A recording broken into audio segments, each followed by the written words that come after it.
it's Liz Yuille from Old Stables Crafts, Stampin' Up! Independent demonstrator based in the UK.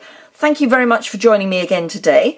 If you follow me regularly, you will have seen this card on Saturday last. Well, today I am going to go through something that is not original at all, but it's something that those of us that make cards regularly tend to have kind of automatically in our heads. But I thought I'd share it with you today as part of my Top Tip Tuesday series. Now, I have to give a shout out to one of my team members, Barbara Gibson, who, although she is an American, she lives in Germany. She suggested that I embrace this particular idea for sharing how I make card bases. So, I have done 3 packs of card bases. Now, I've used retired cards because that way I know that this is retired and won't try and use it as part of my standard selection of card, because I keep lots of card bases or card mats pre-cut. Because I use standard sizes, it works for me to have them pre-cut. So I'm going to go through in a sort of logical order. It is only sort of logical.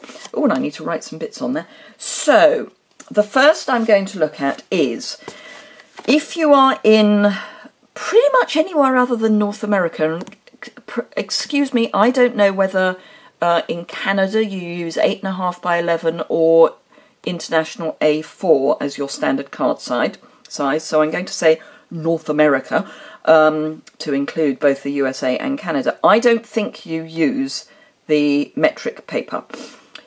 So these are what I would call standard size mats for a card. Now, I've only gone down to 6 layers.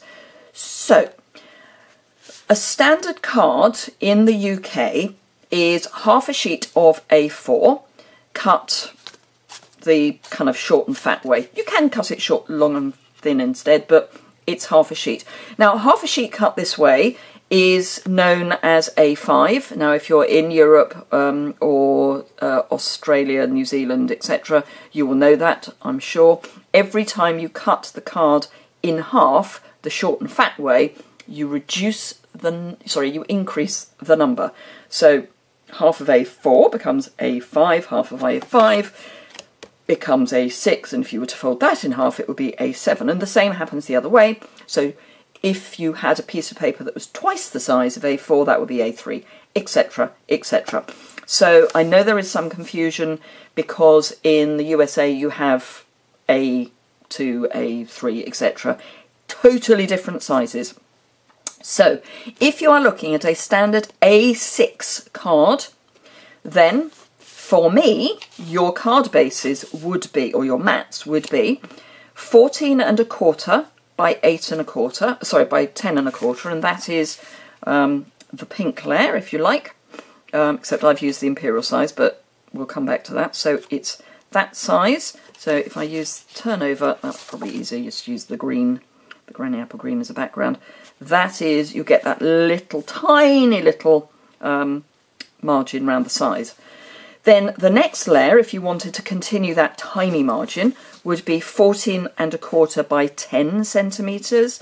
Now, obviously, it's not going to show up particularly well on camera, but that would be another really tiny little layer round. Then the next one would be 14 by 9.75 centimetres, so 9.75. 13.75 by 9.5, 13.5 by 9.25, 13.25 by 9, etc., etc. And you can keep going, and just all you're doing is taking off 1/4 centimetre on each of 2 sides to get your different layers. Now, if you wanted a bigger layer, as in a bigger margin, all you do is take one out of the equation, or take 2 out of the equation, and then you get a bigger margin, but it's all in proportion. So that is what I call A6 metric measurements. But I'm one of those peculiar people who, although I use International A4 card, I'm an imperial girl. So I use A6 metric base, but with imperial measurements. So I've called that A6 imperial. So instead of my 14.5 by 10.25, I would use 5 5/8 of an inch by 3 7/8 of an inch, and then take 1/8 of an inch off each time. So 5.5 by 3 3/4. So, for example, my American team member, who is in Germany and therefore uses A4 paper but has imperial measuring tools, these are the measurements that she would use. So she's just going to take 1/8 of an inch off each measurement, and it just stacks up in the same way. Okay, so that is what I call A6 imperial. And I must write A6 imperial on the rest, but A6 imperial. Now, all of this will be over on my blog, but this is my tip for the day. So that's fine. So you're using metric paper. You're using international A4. But if you're in the States or Canada, if you use 8.5 by 11, so if you're using 8.5 by 11, then what? Well, same basic principle applies, but obviously you're starting from a different starting point. So you're starting with a 4 1/4 by 5.5 card.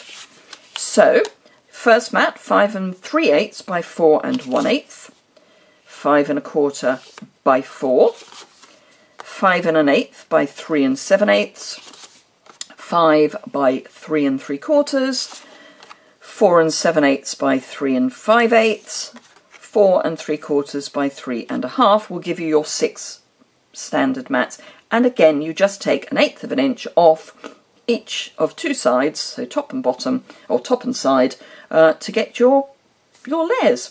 So I hope you find that useful. Now, I will be keeping these on hand, and I will be using these. I used to have just a piece of paper with it all written down, but I'm now going to keep these on hand. I'll probably put them on a ring, because I do like having things on book rings so that they're just there and I can just pick them up, and then they're there and I've just got them to hand. So a really quick reference. So as I say, I'll have all of this over on my blog. So I'll have all the dimensions. Not the most inspiring video of the day, but I hope you find it helpful. And obviously all the measurements will be available, and I'll put these on rings so that I then got them for the future.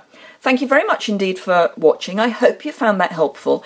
If there are any questions you've ever got about top tips, so, you know, how would I do, I don't know, how do I do heat embossing without getting speckles everywhere, or whatever, do by all means either drop me an email or leave me a comment in any of my videos below, and I will be very happy to take those on board and schedule them into my top tips. So yes, I would love to hear back from you, so please do leave comments. I always get back to anyone who comments. I always reply. It may take a few days to get back to you, but it's one of the things that I am always delighted to do, is to actually reply to any comments and emails. So please do, by all means, be in contact with me. If you've enjoyed this and found it useful, please give it a thumbs up. If you don't already subscribe to this video channel, I would be delighted if you would. All you need to do is click on the subscribe button, which is in the bottom right hand corner.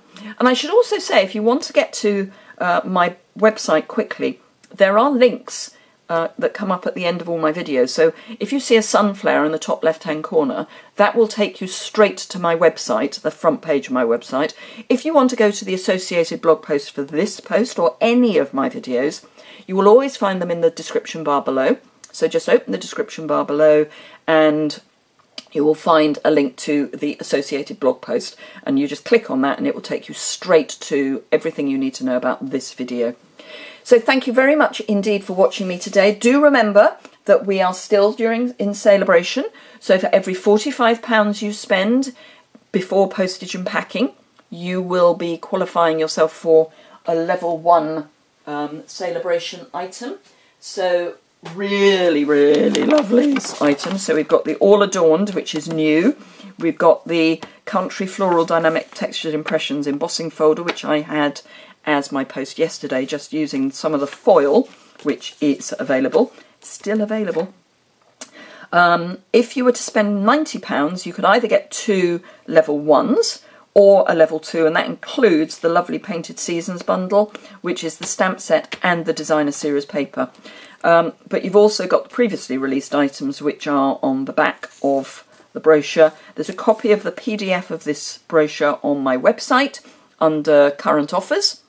The ribbon has gone, and some of these items are under threat. So Butterfly Elements, the foil sheets, and the Precious Parcel are under threat. So if you want those, now's the moment to put your qualifying order in. And if you place your order with me before the end of February and your order is at least £20, you will also enter into my Lucky Dip, which is a while stocks last on unopened retired items, and it will just be an item out of my Lucky Dip will be sent to you along with your thank you gift. Everyone who uses the host code gets a thank you gift, which is product. Everybody who just shops with me gets a thank you card and a thank you gift. So those are your options. Information about those both below and over on my website. Thank you very much indeed. Lots of blather this morning. Have a super day. It's a really nice sunny day here in Oxfordshire today. Cold, but sunny. So make the most of the spring, and I look forward to seeing you again soon. Bye!